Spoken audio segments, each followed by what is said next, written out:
Hi everybody, it's Lisa from SuttonsDaze, and today I wanted to talk with you regarding what to do with all that really great meat that you've spent all this time canning.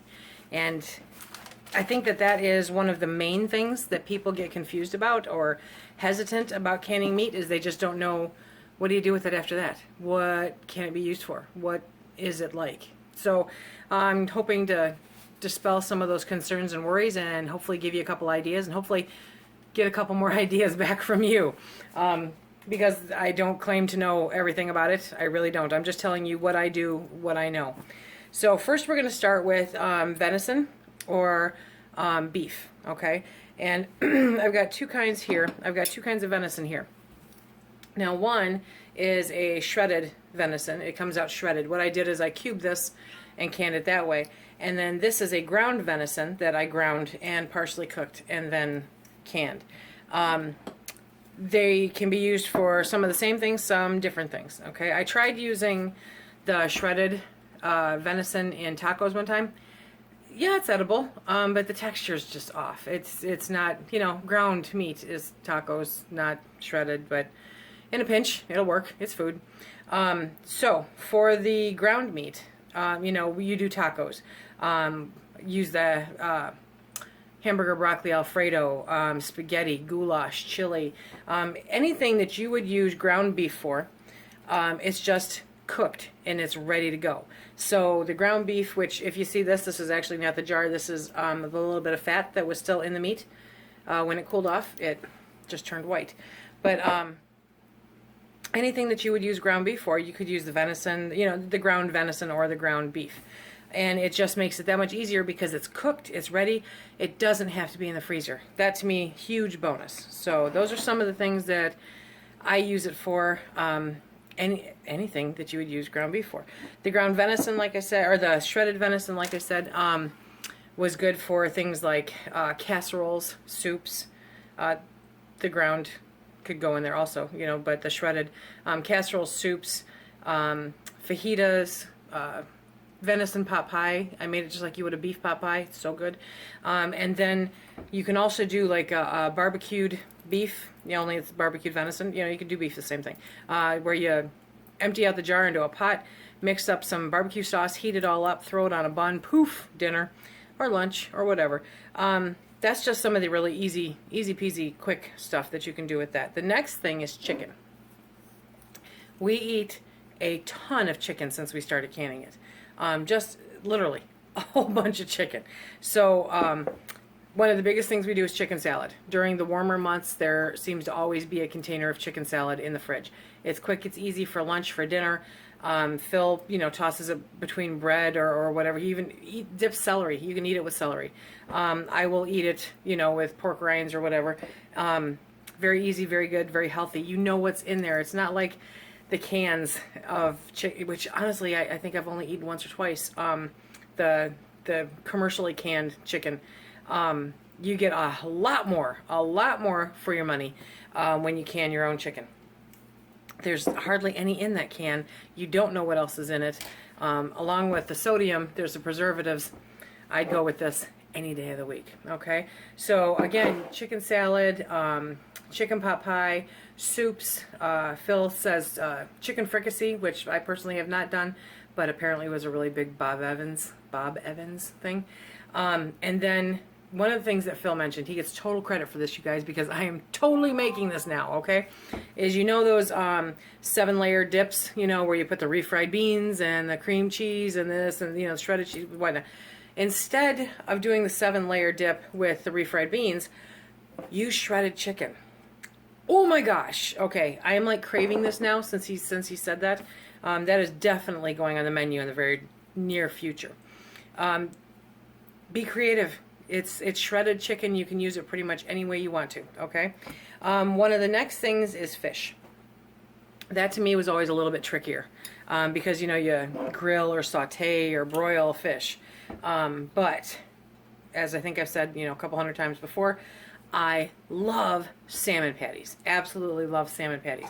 So that is what we use canned salmon for the most part. Canned, you know, you can salmon patties, salmon loaves, 6 of one, half dozen the other. But that's what we do with that. Now, I have also canned whitefish. And whitefish is just, I hear it's not everywhere. It's native to the Great Lakes area and I think a couple other places. But it's a very mild whitefish and it's really good. Sometimes I use that to cut the salmon so that it prolongs how much salmon I have. And you can also do things like tuna salad. You know how you make tuna salad, only you do it with salmon or whitefish or whatever fish you have, walleye. Anything that you would do with like tuna and salmon, you could do with any of those fish. I have used it in chowders. I made a chowder from Deborah D. Moore's Prepper's Cookbook. So good. The guys really liked it. Highly recommend that recipe out of that book. And that was using canned salmon, which is great because it was another thing that I could take off the pantry and use that for. So I was really excited about that one. I like her book. I've mentioned that a time or two too. So those are some of the things that you can use fish for. Now I've also got sausage, which you just saw me do. So in this case, it's sausage patties, okay? And those are going to be ready for me whenever I want them. I have to tell you, they look really good. They really do. They look good. Those are ready to heat and eat whenever I'm ready. Don't have to rely on the freezer. Now you can also do ground sausage, and you would do it the same way that you would do ground beef. I personally, because of the fat content, I would cook it. But you can partially cook it. Just make sure that you leave that inch headspace because any of that fat, like you see here, it's a very fatty food. So you don't want it to ruin your seal on your jars. And there's a lot of things with ground meat in it that I like to add ground sausage to. I like to put it in spaghetti. I like to put it in, oh gosh, different things. There's times where you mix the ground beef and the ground sausage together for that extra little zip, which is really neat. What I don't have here and what I am still working on is I want to can some pot roast. I want to find a really good deal on pot roast and I want to get some of that in jars. To me, that is just that's a really great thing to do, okay? So wide mouth pint canning jars, and you cut the pot roast into big chunks to stick into the canning jar.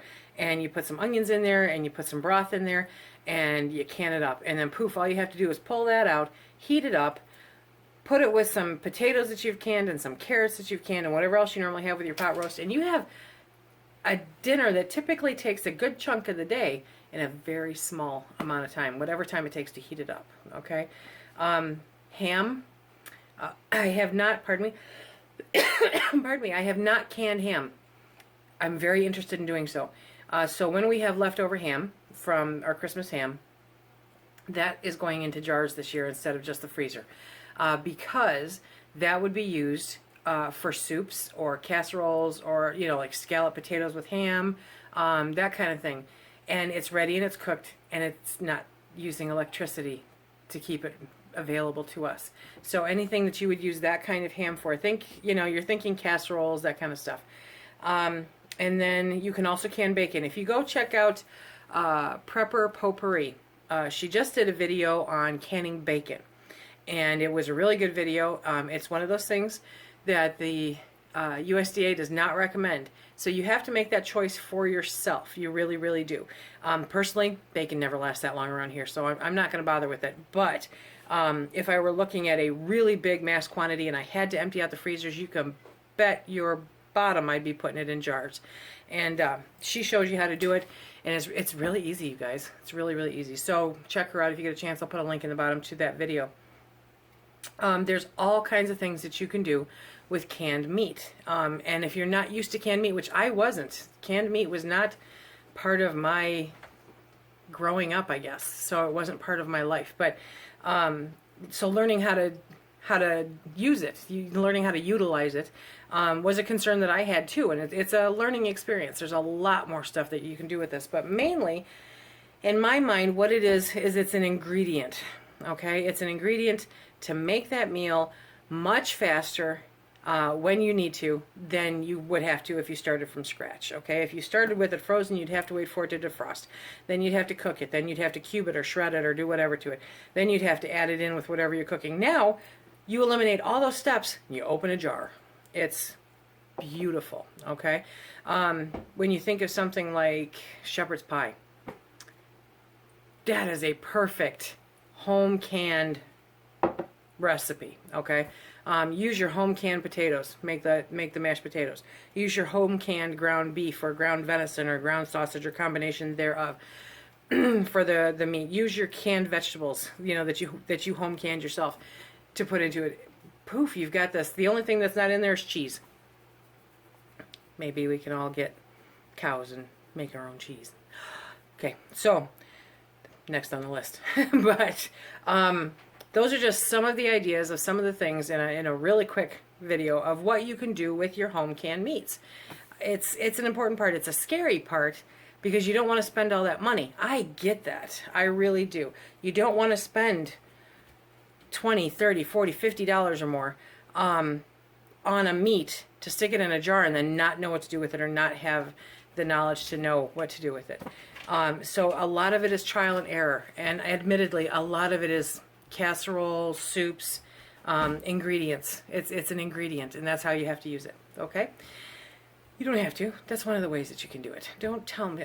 Don't tell me what you have to do, Lise. So if you have any other really great ideas for what to do with your canned fish, pork, red meat, chicken, seafood, shrimp. You can can shrimp. Linda's Pantry. Oh, I'll put that link down there too.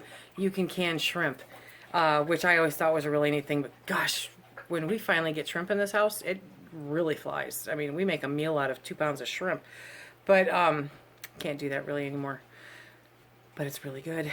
Good stuff. So you can put it up in portion-controlled pint-sized jars. It's a wonderful thing. Highly recommend it. Looking forward to it. If you don't have a pressure canner, this to me is one of the main reasons to have it, is the meat. Because we have 4 freezers running right now. Not big ones. You know, they're the smaller chest freezers. And this weekend I'm looking to condense down and get down to 3 of them. And hopefully within the next month, I'm looking to get down to 2. Now, I've got frozen vegetables, and I've got, you know, there's sometimes you want a chicken breast. You don't want shredded chicken. But that's about the only reason that I'd have it, you know, outside in the freezer is when you want that full thing. We buy a whole thing of New York strips once or twice a year and have them cut up, and then we vacuum seal them and put them in the freezer so that we've got that serving for many, many months. And that's another reason that we'd have a freezer. So a freezer, I like that.